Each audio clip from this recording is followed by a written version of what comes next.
The mystery of pollution, can it kill us? Imagine waking up one morning to a world where the air is too toxic to breathe, the water is too poisoned to drink, and the land beneath your feet is soaked with invisible death. It may sound like a dystopian nightmare, but what if I told you this is already happening? Pollution is one of humanity's greatest unsolved mysteries. We see its effects everywhere, yet we fail to stop it. What if pollution isn't just an inconvenience, but something far more dangerous? What if it's slowly killing us?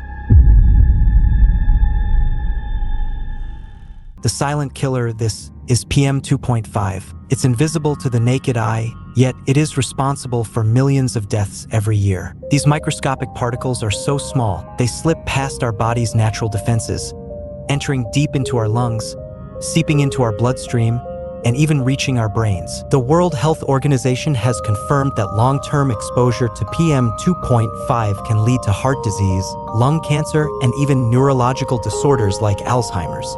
In fact, recent studies suggest that air pollution might be making us dumber. We've discovered a troubling connection between air pollution and cognitive decline. People exposed to high levels of pollution over time show signs of reduced memory and problem-solving skills even at a young age. The Great Smog that killed thousands, one of the deadliest pollution events in history, took place in London in 1952. It was called the Great Smog, a mysterious fog that lingered for 5 days, thick enough to reduce visibility to just a few feet. At first, people thought it was just regular fog, until hospitals became overwhelmed with patients struggling to breathe. The deadly mix of smoke and sulfur dioxide claimed the lives of over 12,000 people. London eventually cleaned up its air, but the mystery remains: how many cities today are unknowingly facing their own silent disaster? Water, the liquid poison. Water is supposed to be life's most essential element, but what if it has become a slow poison? In 2014, residents of Flint, Michigan, unknowingly drank water laced with lead, a toxic metal that can cause irreversible brain damage, especially in children. For months, they complained about the foul-smelling water. The government told them it was safe. It wasn't. My child developed rashes, then started losing hair. The doctors told us it was lead poisoning from the water we drank every single day. And it's not just Flint. From arsenic in Bangladesh to mercury poisoning in Japan, millions worldwide are consuming water laced with invisible killers. The poison beneath our feet. But pollution isn't just in the air or water. It's in the very ground we walk on. Every year, industries dump millions of tons of hazardous waste into the soil, contaminating crops, poisoning livestock, and entering our food chain. Farmer. The land used to be fertile, but now, nothing grows properly. The chemicals in the soil have made it useless.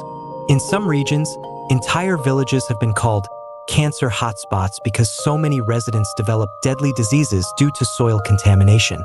Could this be happening in your town? Without you even knowing. Noise pollution, the unseen threat. Pollution isn't just about chemicals. Even noise can be deadly. Studies show that people living in high-noise environments have higher stress levels, increased risk of heart attacks, and even shorter lifespans. Your body interprets loud noise as a threat, triggering a stress response. Over time, this constant state of stress can lead to heart disease and even early death. Can pollution kill us? So, can pollution kill us? The answer is chillingly clear. It already is. More than 9 million people die every year from pollution-related diseases. That's more than war, smoking, and even hunger. If we do nothing, the future may look something like this. A world where fresh air is a luxury, water is undrinkable, and the ground beneath our feet is poisoned beyond repair. Can we stop it? But there is hope. Scientists, engineers, and activists are working on solutions, from air-purifying towers to ocean-cleaning robots and sustainable energy sources. The battle is not lost yet.